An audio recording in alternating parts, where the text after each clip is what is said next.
It was 1956. Morocco had just regained its independence. The public jubilation was such that Ahidas dances lasted entire nights. Though we barely had enough to eat, wine for the wealthy and booze for the poor flowed like never before. No one ever knew where it came from, but no one cared. We drank ourselves into oblivion, indulged in debauchery worthy of Sodom and Gomorrah. It was an endless, open-air orgy. God knows we were ready to take on even the jinn. That's what Baba Hmad confided to me, his face withered and crimson from years of drinking, as I poured him another glass of cheap red wine bought from Chat Chat, the local liquor seller. Baba Hmad was an ex-military man, part of the first generation of the Royal Armed Forces, one of those who, when ordered by their superiors to flatten a mountain, would do so in less time than it takes to say it. One of those who drank their own piss in the sands of the Moroccan Sahara, leaving behind a hand, a foot, or even their lives. He got off easy, only lost an ear to a grenade. "We didn't even have time to take a shit," he added. "Damn, we were overflowing with hope. My bladder couldn't have been more swollen," he shouted, spraying my face with spit.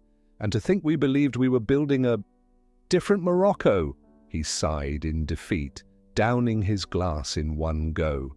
He asked me to fill it again, his wrinkled, misshapen septuagenarian hand trembling too much to do it himself.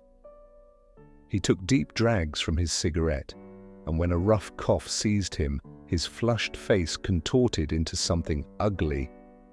He spat a greenish glob right near our table, enough to make a dog puke. I was dying to ask why he lived without a wife or children, but before I could, he suddenly slapped his left palm with the back of his right hand and shouted, "That son of a bitch, Sergeant Sendrad? Ah, I swear that guy had balls of steel." He seemed to be talking to himself. Seeing my raised eyebrows, he elaborated. "Back then," he said, swallowing a heavily salted black olive, "I was a second-class soldier at the military barracks in a Hermumu, what you idiots now call Ribat el Kir. We were about 20 soldiers, dressed in camo, ties tight, heads shaved, waiting in front of a large room for an oral exam. Pass it, and we'd become corporals. Fail, and we'd stay second-class soldiers." Baba Hmad tossed his cigarette butt to the ground and took a swig of wine before continuing. "We never knew why our officers brought in one of the last remaining French instructors still serving at the barracks. His name was Sergeant Sendrad, a real hard ass. 'I'll make you grow a pair, you spineless wimps,' he loved to say. 'No need to spell it out for you, kid,' he whispered with a wink, but we nearly pissed ourselves standing in front of him. All 20 of us filed before him, and he asked just one question.